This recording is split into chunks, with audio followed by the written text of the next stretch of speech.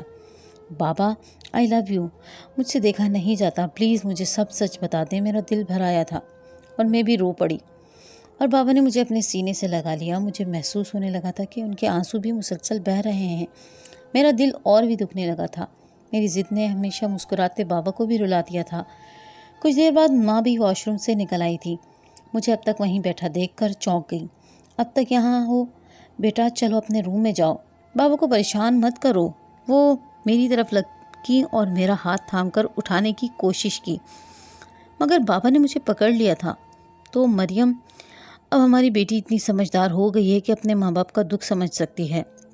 میں پھر سے رونے لگ گئی، اور میں بس ہکا بکا ان دونوں کو دیکھے جا رہی تھی۔ آخر ایسا کیا راز تھا کہ وہ دونوں روئے جا رہے تھے؟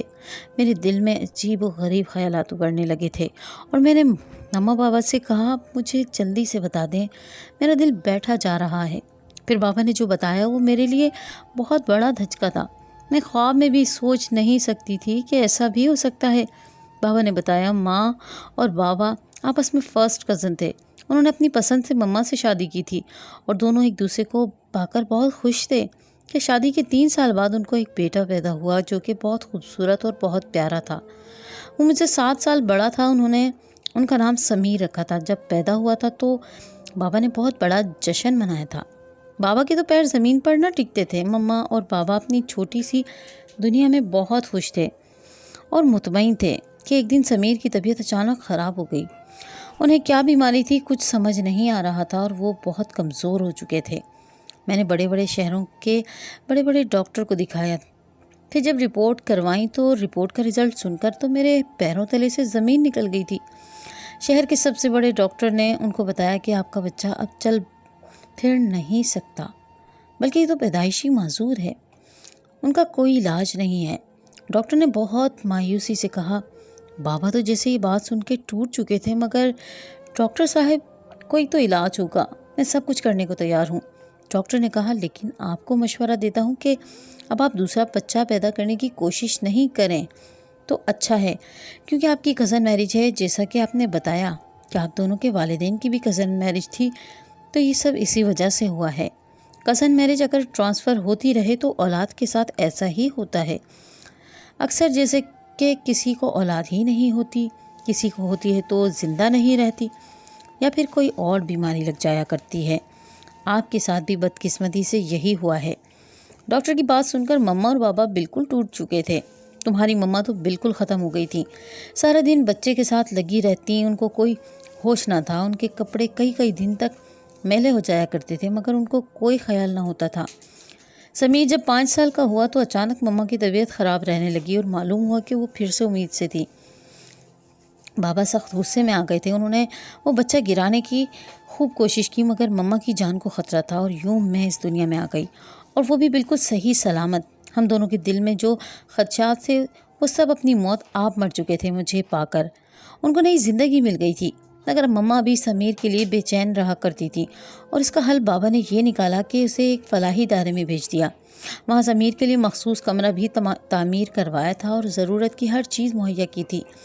خاص ملازم بھی ان کی دیکھ بھال کے لیے رکھے تھے۔ مما اس بات پر راضی نہیں تھی، ان کا دل خون کے آنسو رو رہا تھا جب بابا نے زبردستی سمیر کو وہاں پر داخل کروایا تھا، اور اب اتنے سال بعد ماں روز اپنی مامتا سے مجبور ہو کر بھائی سے ملنے جایا کرتی تھی، جہاں وہ ان کو دیکھ کر خوش ہو جایا کرتی تھی اور دیر تک ان کے پاس بیٹھا کرتی اور اپنے ہاتھوں سے کھانا کھلاتی، مگر بابا بھی ان کو گھر واپس لانے پر راضی نہ تھے کہ کہیں میرے ذہن پر برے اثرات نہ پڑیں۔ اب مجھے یہ بات بھی معلوم ہو گئی تھی کہ کیوں میری ماں میرے ساتھ ہوتے ہوئے بھی میرے پاس نہیں ہوتی، اور بابا اتنے سنگ دل کیسے ہو سکتے ہیں۔ مما نے بتایا کہ بابا سے سمیر کی حالت دیکھی نہ جاتی تھی، اب وہ جوان ہو گیا تھا، اس کو تو کچھ علم نہ تھا۔ یہ جان کر مجھے جتنی تکلیف ہوئی تھی وہ میں ہی جانتی تھی۔ میں نے بابا سے ضد کی کہ وہ سمیر کو گھر لے آئیں۔ میں ایک بھائی کی محبت کے لیے ترسی ہوں، اور میری ضد سے مجبور ہو کر دوسرے ہی دن بھائی کو بابا گھر لے آئے تھے۔ وہ بہت خوبصورت اور پیارے تھے، مجھے ٹوٹ کے پیار آیا۔ میں نے دیکھا مما کے چہرے سے خوشی جھلک رہی تھی، آخر اتنے سالوں بعد وہ اپنے جگر گوشے کو اپنے ساتھ لائی تھی۔ ہم دونوں ماں بیٹی بھائی کا بہت خیال کیا کرتے تھے۔ بھائی میں بھی کافی بدلاؤ آتا جا رہا تھا۔ میں نے دیکھا وہ پاگل نہیں تھے، اس کا ذہن چھوٹا رہ گیا تھا، وہ خود کو سمجھتے تھے اور وہ باتیں بھی کیا کرتے تھے، کبھی کبھی تو ایسی باتیں کرتے کہ سیانے بھی شرما جائیں۔ میں روز ان کے لیے چاکلیٹ لایا کرتی تھی تو وہ بہت خوش ہو جاتے۔ اس طرح دن گزرتے گئے اور میرے کزن کا رشتہ آیا میرے لیے، مگر بابا نے پہلی فرصت میں ہی ان کو منع کر دیا اور جلد ہی میری شادی شہیر عالم سے کروا دی۔ میں ان کو پا کر بہت خوش تھی۔ شہیر ہر 3 ماہ بعد آیا کرتے تھے، اب کی بار بھی ان کو گئے ہوئے 3 ماہ ہو گئے تھے۔ پھر پچھلے مجھے 1 ماہ سے میری طبیعت خراب رہنے لگی تھی، اکثر پیٹ میں درد رہتا تھا۔ اس لیے جب میں ڈاکٹر انیک کے پاس گئی تو جو انہوں نے مجھے بتایا وہ سن کر میرے پیروں تلے سے زمین نکل چکی تھی۔ ڈاکٹر کا کہنا تھا کہ میں امید سے ہوں، مگر میرے پیٹ میں جو بچہ ہے وہ شاید ذہنی طور پر ٹھیک نہیں۔ 3 سال بعد مجھے یہ خوشخبری سننے کو ملی تھی۔ میرا سر چکرانے لگا تھا، بڑی مشکل سے ڈاکٹر نے مجھے سنبھالا، لیکن ڈاکٹر صاحب مجھے تو علم ہی نہ ہو سکا کہ میں 3 ماہ سے پریگننٹ ہوں۔ اچھا حوصلہ رکھیں میڈم، ہوتا ہے کبھی کبھی ایسا، اور آپ کا پہلا بھی ہے، آپ کو زیادہ تجربہ بھی نہ تھا۔ لیکن آپ پریشان نہ ہوں، اس کا حل ہے میرے پاس۔ وہ مجھے تسلی دینے لگا اور میں نے چونک کر دیکھا، کیا میں نے آپ کو یہاں اس لیے بلایا تھا کہ آپ یہ بچہ گرا دیں؟ اس نے کہا تو میں نے ان کو غصے سے دیکھا۔ آپ کیا کہہ رہے ہیں ڈاکٹر صاحب؟ میں یہ گناہ ہرگز نہیں کروں گی۔ میں نے ان کو بہت سخت باتیں سنائی اور وہاں سے نکل آئی، جبکہ وہ کہتے رہے کہ میں آپ کی بھلائی کے لیے کہہ رہا ہوں۔ میں گھر پہنچ کر بہت روئی تھی، میں امی کو بھی نہ بتا سکی تھی، لیکن جب میں نے مما کو بتایا تو وہ بہت پریشان ہو گئی اور مجھے کہا کہ کسی کو بتائے بنا بچہ گرا دو ورنہ بہت پچھتاؤ گی۔ میں نے مما سے کہا، کیا آپ مجھے قتل کر سکتی ہیں؟ میں نے پوچھا تو وہ پریشان ہو کر کہنے لگی، یہ کیسی باتیں کر رہی ہو؟ کوئی ماں اپنی اولاد کو کیسے قتل کر سکتی ہے؟ تب وہ اچانک خاموش ہو گئی۔ ان کو اپنے سوال کا جواب مل گیا تھا، میں بھی ماں تھی، کیسے اپنی اولاد کو قتل کر سکتی تھی؟ مگر میں نے اللہ تعالیٰ پر بھروسہ کیا اور سب کچھ اس پر چھوڑ دیا۔ حسبنا اللہ و نعم الوکیل، یہ دعا ہمیشہ سے میری زبان پر رہا کرتی تھی اور اب تو اور زیادہ پڑھا کرتی تھی۔ میں نے شہیر عالم کو سب کچھ بتا دیا تھا، وہ بھی چپ ہو گئے تھے۔ میں نے ڈاکٹر کے پاس جانا بھی چھوڑ دیا تھا اور نہ الٹرا ساؤنڈ کرواتی تھی، لیکن جب 9 ماہ بعد میں نے ایک صحت مند بچے کو جنم دیا تو ڈاکٹر بھی حیران رہ گئے۔ یقین جیت گیا تھا، میرا بچہ بالکل ٹھیک تھا۔ سب ڈاکٹر یہی کہہ رہے تھے کہ یہ ایک بہت بڑا معجزہ ہے اور مجھے کرنا تو میرے رب کی شان ہے۔ جب انسان اللہ تعالیٰ پر یقین رکھتا ہے تو اللہ تعالیٰ اسے کبھی مایوس نہیں کرتے۔ صحیح کہتے ہیں، اللہ سے ہوتا ہے، مخلوق سے کچھ نہیں ہوتا۔ اگر میں اس بچے کو ضائع کر دیتی تو پتہ نہیں اللہ ناراض ہو کر آگے مجھے اولاد دیتے بھی یا نہیں دیتے۔ اور مجھے یہ بھی لگتا ہے کہ یہ میرے معذور بھائی کی خدمت اور دعاؤں کا نتیجہ ہے، کیونکہ میں اپنے معذور بھائی کی بے انتہا خدمت کرتی تھی اور اس سے محبت کرتی تھی اور بدلے میں وہ مجھے ہاتھ اٹھا کر دعائیں دیتا تھا۔